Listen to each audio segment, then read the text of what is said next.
हाँ वो क्यों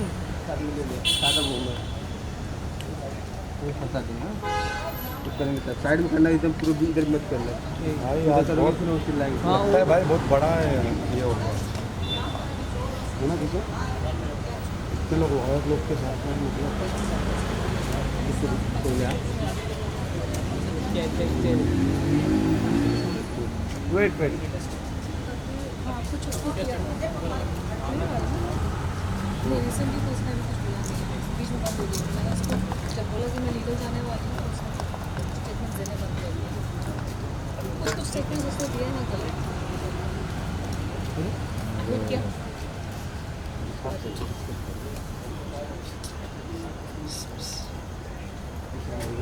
चलो चलो बाइट बाइट आ जाओ मैम यहाँ पे और ये मैम साइड में आ जाओ चलो तनुश्री मैम का डाल देते हैं हाँ तो हम क्या कहना चाहेंगे किस क्या क्या धाराएं लगे हैं राखी सावंत के ऊपर बहुत सारी धाराएं लगी हैं बेस्ड ऑन मल्टीपल वीडियोस।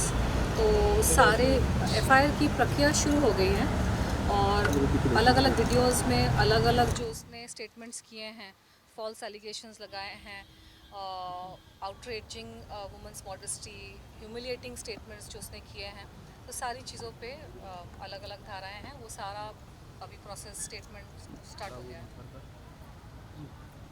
साथ ही मुंबई पुलिस क्या एक्शन लेने वाली है राखी सावंत के खिलाफ they will take action, I am very confident, क्योंकि मैंने एक बैकग्राउंड भी दिया है कि ये मुद्दा कब से शुरू हुआ था। 2008 से शुरू हुआ था जब राखी को मुझसे दिक्कत होनी शुरू हो गई थी, जब हॉर्न ओके प्लीज़ में राखी को रिप्लेस करके मुझे लिया गया था और फिर मेरे साथ कंट्रोवर्सी करके प्रोड्यूसर्स ने वापस राखी को लिया।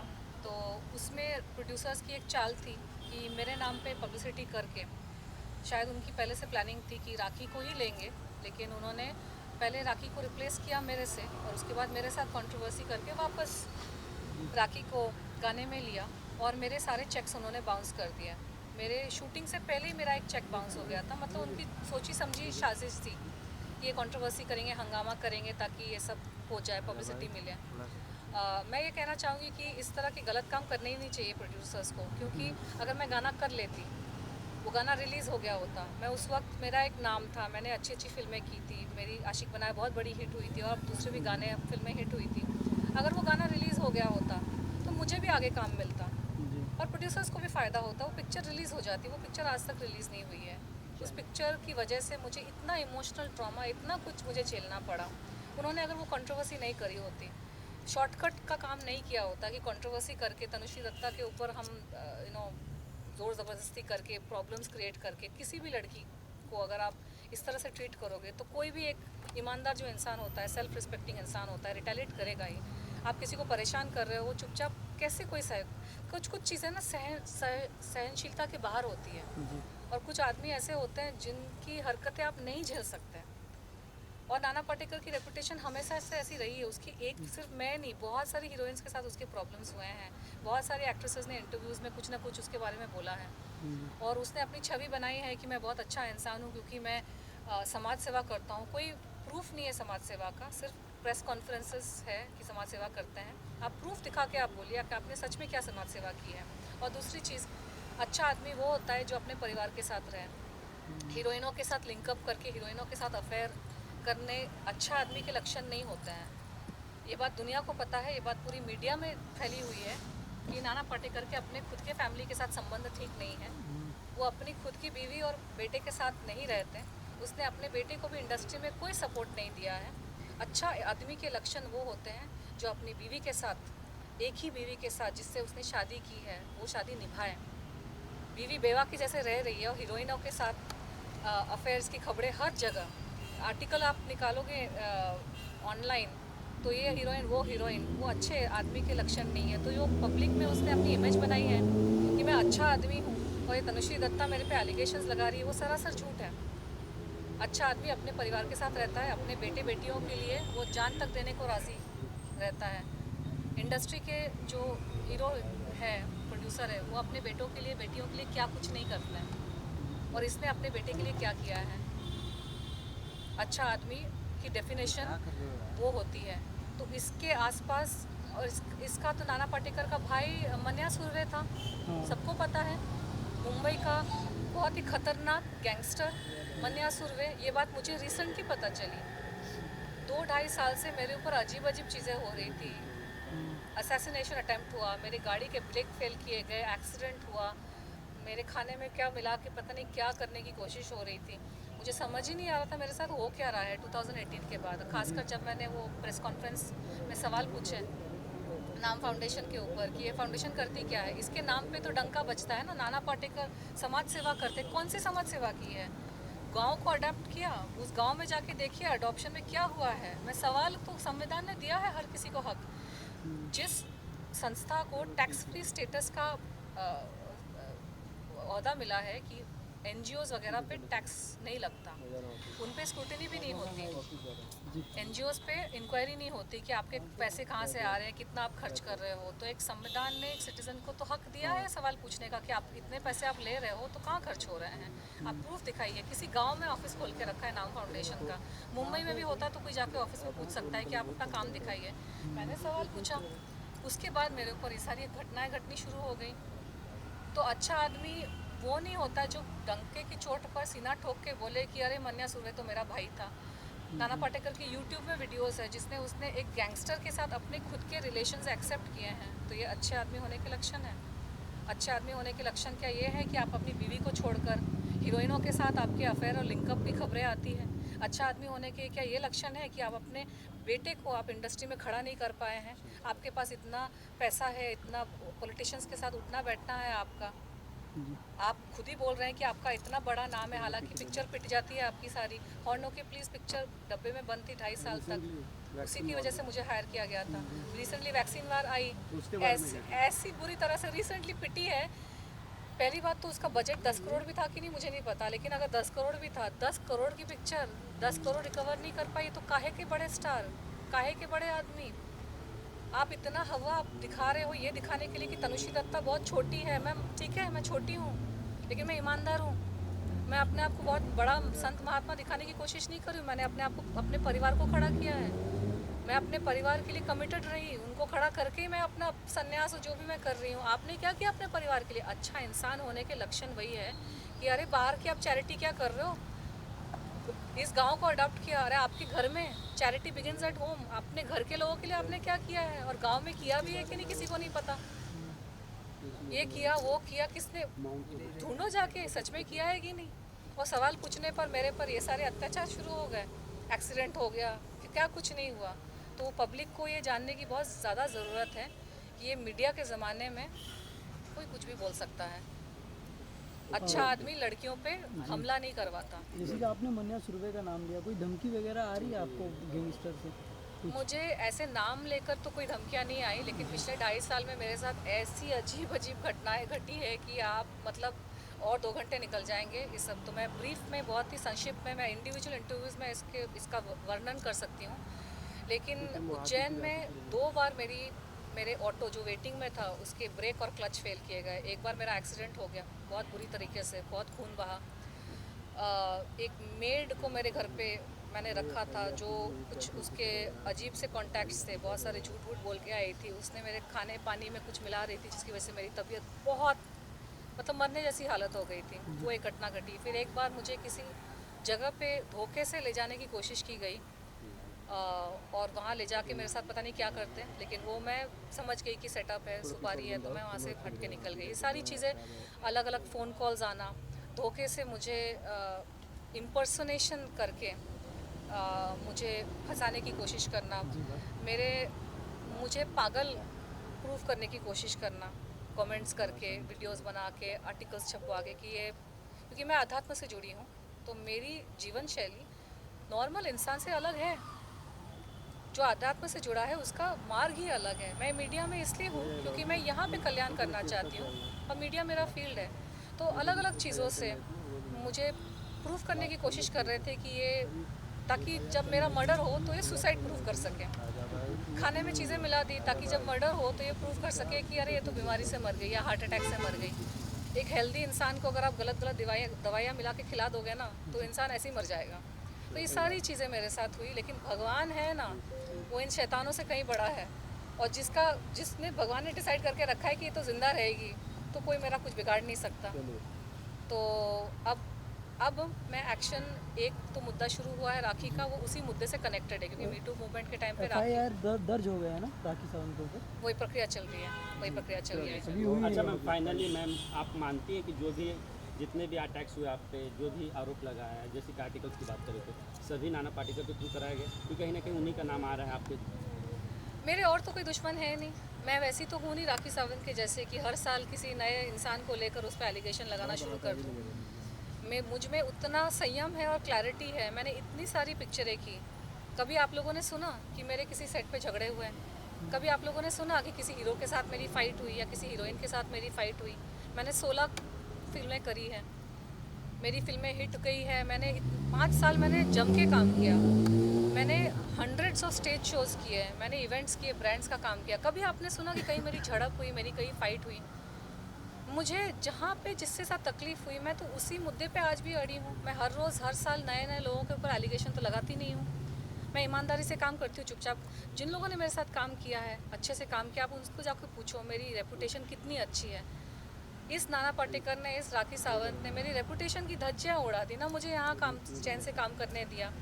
अमेरिका में भी जाके मुझे कामकाज को लेकर बहुत तकलीफ़ें हुई। अलग अलग झूठे झूठे एलिगेशंस लगाए, पर्सनल लाइफ पे अटैक किए, झूठे एलिगेशंस लगाए, शादी वादी की चीज़ें मेरी स्पॉइल हो गई। तो ये शैतानी लोग हैं, इनकी शैतानी प्रवृत्ति है। इनको झूठ के बेसिस पर अपना साम्राज्य चलाना है, और उनको ये भी पसंद नहीं है कि कोई उनको आईना दिखाए।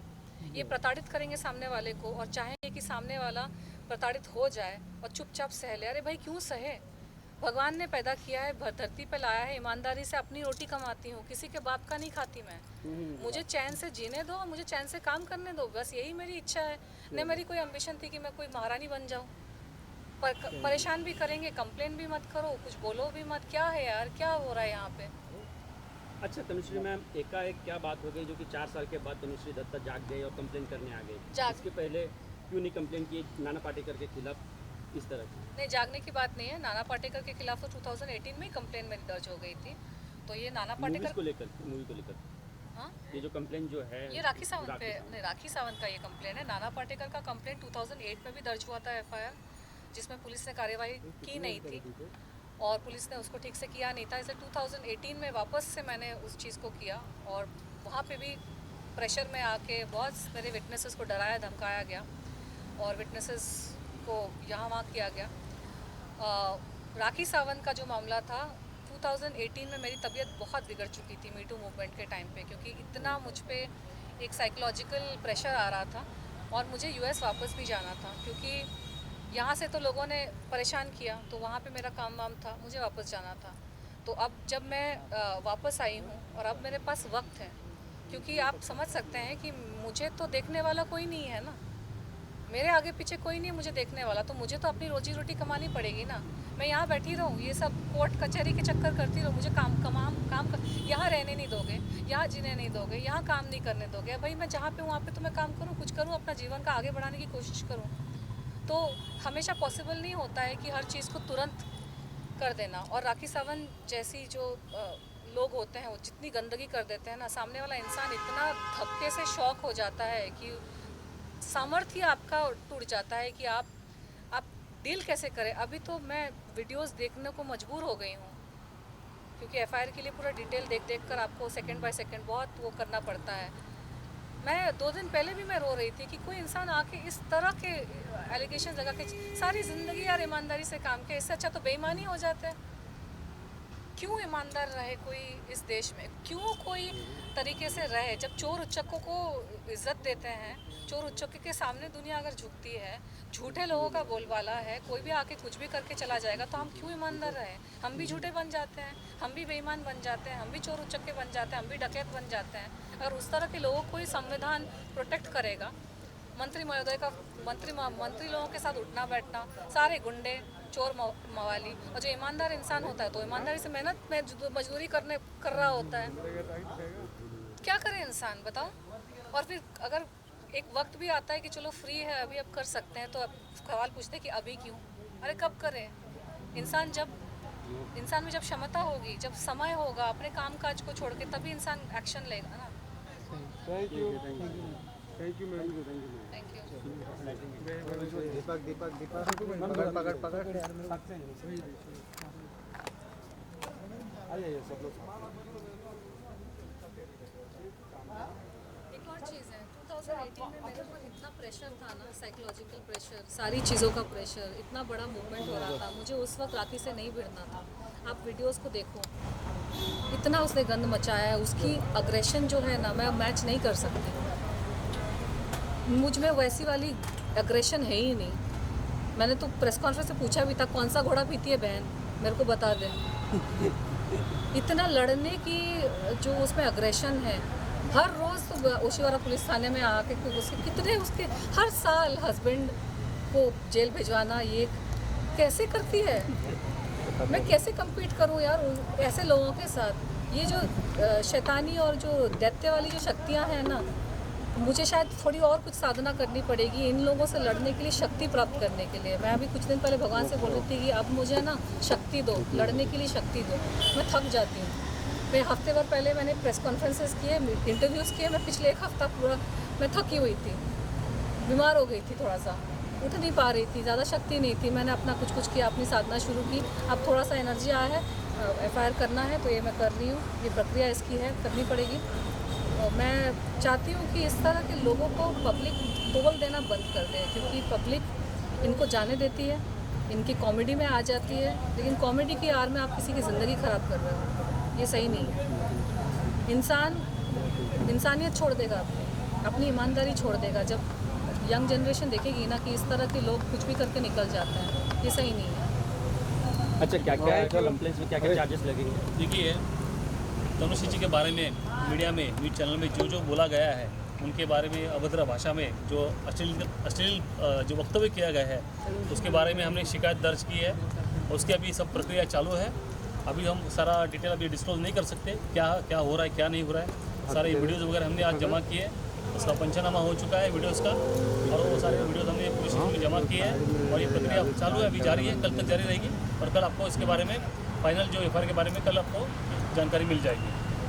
चलो थैंक यू। मैं एक बात कहना चाहती हूँ, बहुत सारे लोग ना मेरे पे एलिगेशन लगाते हैं, मीडिया पब्लिसिटी। राजा भाई, मेरा करियर इतना अच्छा चल रहा था ना 2008 इंसिडेंट के पहले, कि मुझे कोई मीडिया पब्लिसिटी की ज़रूरत नहीं थी। ये शैतानी लोग आके हम जैसे लोगों को परेशान करते हैं अपनी मीडिया पब्लिसिटी करने के लिए, फिर हम पे उल्टा एलिगेशन लगाते हैं, उल्टा चोर कोतवाल को डांटे कि आप कर रहे हो पब्लिसिटी के लिए। किसी इंसान को क्या हक नहीं है अपनी हक की लड़ाई लड़ने का? आप कुछ भी मुझे बोल के चले जाओगे, आप कैसे भी मेरे साथ बर्ताव करके चले जाओगे, मैं रिटेलिएट नहीं कर सकती हूँ। और जब कोई रिटेलिएट करेगा तो उस पर उल्टा एलिगेशन लगाओ कि मीडिया पब्लिसिटी। मुझे ज़रूरत है मीडिया पब्लिसिटी की, मैं अगर काम कर लूँगी ना, स्क्रीन पे आ जाऊँगी, वो 10,000 कंट्रोवर्सीज के ज़्यादा उससे मुझे पब्लिसिटी मिलेगी। अगर वो हॉर्नों के पीछे गाना उन्होंने मुझे शूट करने दिया होता सुकून से, शांति से, बिना परेशान किए हुए, उस गाने से मुझे ज़्यादा पब्लिसिटी मिलती है, उस गाने से मुझे आगे भी काम मिलता। तो क्या कोई इंसान अपने ऊपर ये सारी अत्याचार होने देगा? पब्लिसिटी क्या? राखी सावंत और मेरा स्तर बहुत अलग है। मुझे लीड रोल्स मिल रहे थे, मुझे गाने मेरे हिट थे, मुझे काम मिला, मैं मिस इंडिया हूँ, मुझे नहीं ज़रूरत है सड़क पे आके पब्लिसिटी का। मेरी एनर्जी नहीं होती ये सब कोर्ट कचहरी ये सब करने की, लेकिन करना पड़ रहा है अपने हक के लिए। क्योंकि आज इस राखी सावंत को अगर मैंने छोड़ दिया ना, तो सबको लगेगा कि अरे तनुश्री तो ईजी टारगेट है, उसको आप कुछ भी करके निकल जाओगे। थोड़ी परेशानी तो होनी चाहिए सामने वाले को, अगर आपने मुझे परेशान किया है, क्योंकि मुझे तो और भी जीना है ना, और भी काम करना है, और कुछ करना है, करना पड़ता है अपने आप को बचाने के लिए। आपको लड़ना पड़ता है। मुझे लड़ना बिल्कुल पसंद नहीं है, मैं बचपन से वैसी हूँ, मुझे लड़ना पसंद नहीं है, मुझे जोर आवाज़ में बात करना पसंद नहीं है, तू मैं पसंद नहीं है। लेकिन इन शैतानों ने, इन महिषासुरों ने मुझे फोर्स कर दिया है कि मैं लड़ूं। मुझे अपने आप को उठाना पड़ता है कि आज मुझे चाहिए शक्ति, मुझे करना पड़ेगा। आप नहीं समझ रहे, पब्लिसिटी का कुछ है ही नहीं, पर पब्लिक को बताना ज़रूरी है। पब्लिक को ना बताए तो लोगों को लगेगा कुछ नहीं कर रही है। Sir chicken and egg situation, करे तो क्या करे इंसान। Thank you.